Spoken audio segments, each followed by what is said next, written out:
Hello there, boys and girls. I'm Scott, I'm John. and welcome to a special edition of Out of Bounds, the NBA NBA Draft Edition. Yes, Y-E-S. Let's just jump in. The Phoenix Suns are shopping Steve Nash. Wow. Wow. That's all I can say to that. Wow. Really? You know what, Nash? You're 37 years old. You're going to be 38 when the new season comes around, if they have a new season. I know, right? This is going to be his last year of the contract. Do you think the Phoenix Suns, do they need to or keep him? It depends. If you can move up in the draft, yes, because you can replace him. Well, that's what they're going to try to do. They're going to try to get like one of the top 2 or 3 picks.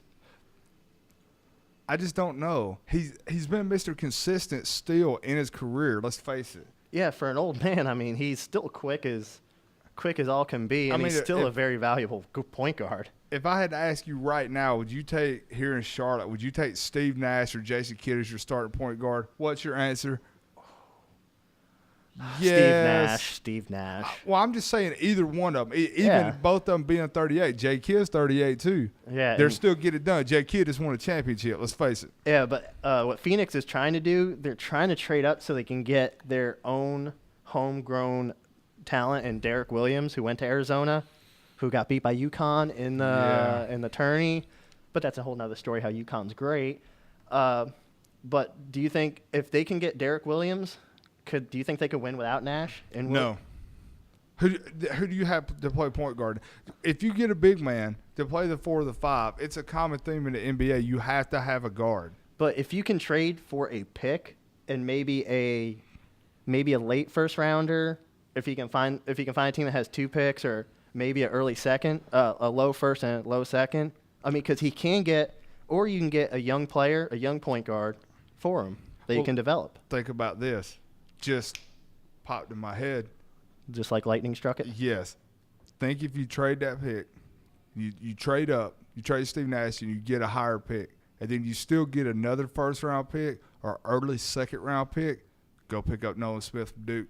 Ooh, yeah. I mean, he can play the one or the two. He's a scorer. I mean, yeah, I've been reading he's going to be a mid-low second-rounder to undrafted. I mean, think about if you could trade Steve Nash to a team that could use a point guard, i.e., the Miami Heat.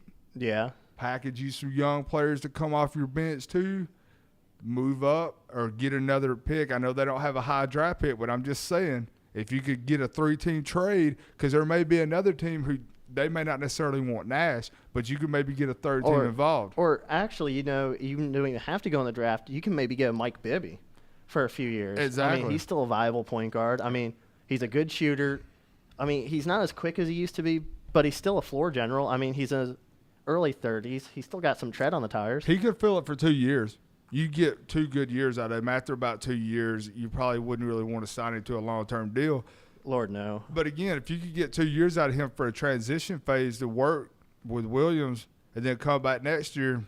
Yeah, maybe get a point guard next year, the following year. Or even if you still have your second-round pick and say you get lucky and Noah Smith falls to you, he can – come off the bench. He can come in for Mike Bibby and even play the 2 with him and Bibby both on the court. You could go small. Or if you want, I mean, since we are in the Queen City of Charlotte, maybe you can talk to the Bobcats because they're always looking for picks. Maybe next year trading for DJ Augustin this year and trade for a first-round pick next year. Please.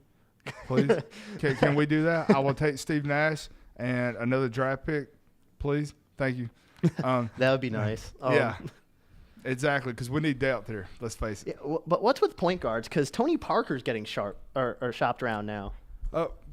Teams have point guards, and when point guards all start to reach that 30-year-old mark, teams want to start shopping them every time. That's the only reason Jay Kidd got shopped. Yeah, but for Devin Harris. The only reason. But unless your name is Jay Kidd and Steve Nash, you're still gonna have, you're still gonna get something from him. I mean, but Tony Parker's going to be 30 next year. Help me understand, though. Tony Parker is still a starting point guard. Can't understand why they would be in such a rush to trade him. You have older guys on your team. You have Tim Duncan, who's, I hate to say it, but he's at the end of his career. Grandpa. I mean, I can rather watch paint dry than watch him play. I mean, he's going home on the weekends and playing with grandchildren, I think. Yeah, exactly. I mean, you have so many people you can get rid of. You still have to keep Manu because he's just a fireball.